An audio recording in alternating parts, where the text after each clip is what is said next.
Hello humans, it's just Martine and welcome to the start of the three-legged race in the Heartstopper Readathon. In the month of August, I've been having a blast co-hosting this round of the Heartstopper Readathon with my co-host Hope. I'm the captain of Red Team, and for this event, we're doing the three-legged race. The clue that I gave people for the three-legged race was together, and people have no idea what it means. Red Team is doing something so cute, and a lot of them are insisting that they think it means whichever team has the most books submitted like in common, and so they've set up an Osmond-verse buddy read, which is just making my heart so happy. I think it's adorable. Like, a lot of people have been reading Alice Oseman books, particularly Heartstopper, during this month, but like the fact that they got together and they're like, we're gonna do this together is so cute, even though they're incredibly wrong about what the prompt means. But I wasn't about to stop them because my heart was so happy watching this going on in the chat, and I'm excited to see their chats about it throughout the three-legged race. So what does together mean? Well, I didn't honestly have a better clue that I could give for this. So we're doing a three-legged race. So we're using the number 3 and we're doing the craziest thing. So we're taking both teams and we're taking the roster of the teams. And for each of those rosters, we're going to randomize them and group 3 people together each time. So we're doing groups of 3. And then at the end of the event, when we randomize them, we'll see which of those groups of 3 has the most pages among their group. So what they've gotten together with their randomized 2 buddies, and whichever team has the winning group wins the event. But also that team will win, specifically like the little group of 3 will win, so they will have their extra victory, which I think is super fun. So this is going to be crazy. I'm not going to be able to update like with who's in the lead during it because I'm going to randomize everything at the end. So people are just gonna read and then we're going to have like a crazy reveal at the end, because I promise you there's no way anybody is guessing that this is my plan for the event. All right, I should get to reading so that I don't let my other 2 people in whatever my random team ends up being down. Let's do this.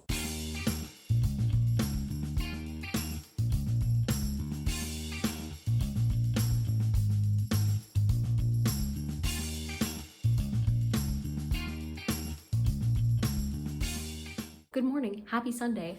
Let's talk about a book. Last night during reading sprints, I finished listening to The Box in the Woods by Maureen Johnson, which is the 4th book in the Truly Devious series and the first of the series that is just a standalone mystery effectively. So we're following the same characters, but the mystery doesn't expand past the lengths of this book, which is honestly how I prefer my mysteries. So I enjoyed that. In this one, we're following Stevie and her friends as they go to a summer camp to dig into the cold case of some murders that happened there years ago. I'm giving this 4 stars. I really enjoyed it. Again, I like when my mysteries are within 1 book. I liked that we had a change of setting in this one compared to the first 3 books.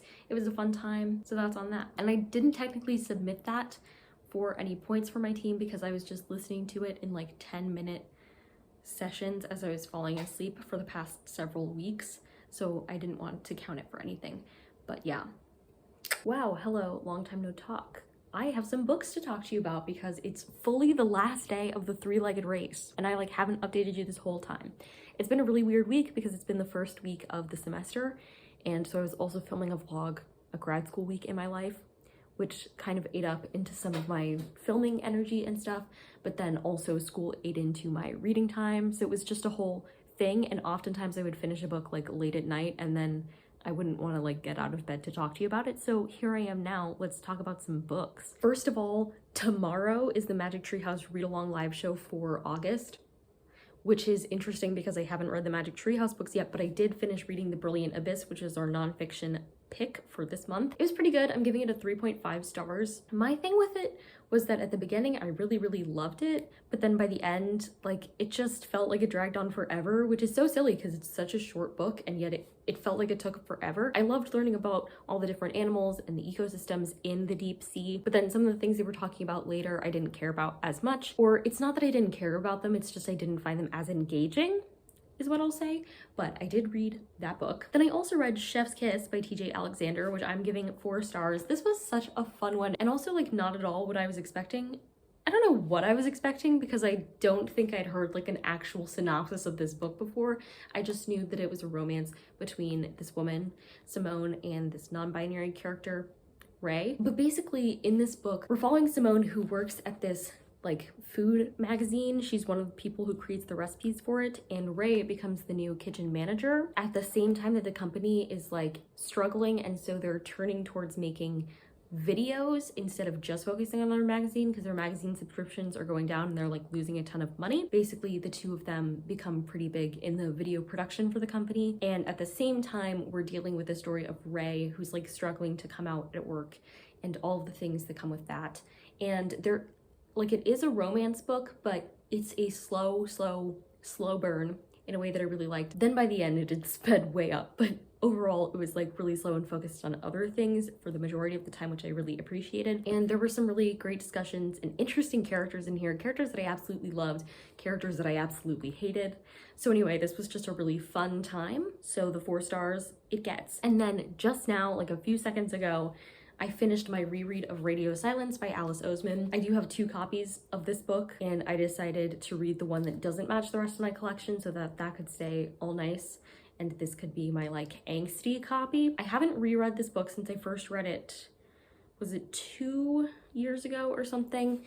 And I've said for a long time that this is my favorite Alice Oseman book, even though I love all of Alice Oseman's books. Like, there's not a miss among them, but I wasn't sure that if I read it again I would feel the same way, but I totally do. 5 stars again to this, and some of the people that I was reading it with were also giving it 5 stars, so that was really exciting and it made me happy. Like, Danielle loved this book and was just screaming about it to me, and I loved it so much. In this, we're following this girl, Frances, and she's the head girl of her school, and she's like gotten all the best grades. She works really hard and she's trying to get into Cambridge, but she's also a fangirl on the side, and she's obsessed with this weird podcast, Universe City, and she does like fan art for it. And one day she's contacted by the creator, who's like anonymous, and asked if she wants to help with the art for the show.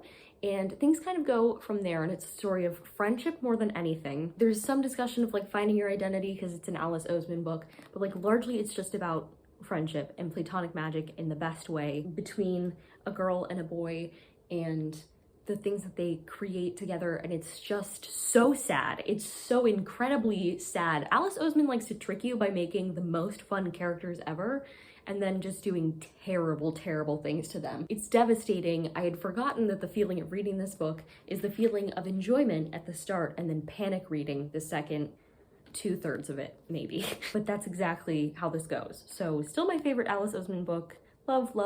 Loved it for the reread. And I have no idea which team is doing better because I haven't randomized people into their 3-legged race teams yet. So we'll have to see once all the submissions are in tomorrow morning. But I'm pleased with my reading for the week. So at least there's that.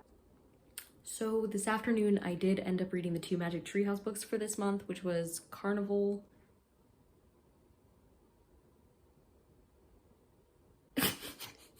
by Candlelight, was that it? And then Season of the Sandstorms, and I'm giving them 3 stars and then 3.5 respectively. And if you want to hear more of my thoughts on them, then check out the live show that's already happened. It's somewhere on my channel, but I did submit those pages for this, which is good because I really feel bad for whoever ends up paired with me, because even though I've read like a fair amount this week, because my pages only count for half, it seems like I've read a lot less. So whoever ends up on my team for the 3-legged race is going to get half of my pages, which is, so I'm trying to get as many pages as I can in so that they like, you know, I don't want to drag my team down. And I'm really tired now.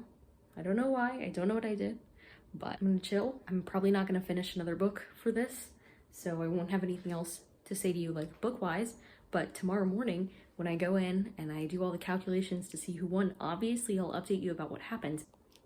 Okay, so I did all the calculations and I am here to officially deliver the news that Red Team won the 3-legged race. Once I randomized everybody, the top 3 mini teams were all over 5,000 pages for the event, which was incredible. In 3rd place, we had a team from Blue Team. In 2nd place, we had a team from Red Team. And in 1st place, we had a team from Red Team. And special shout out to one of my besties, Danielle, for her work during the 3-legged race, because her team is the one that got 1st place. And I saw her reading this week, so get a girly. So I'm going to end this vlog here. If you liked it, go ahead and give it a big thumbs up and comment down below. If you had created a 3-legged race in a readathon, what would you have made the goal of the 3-legged race? And subscribe for more reading, writing, and college lifestyle content. And until next time, bye humans, bye!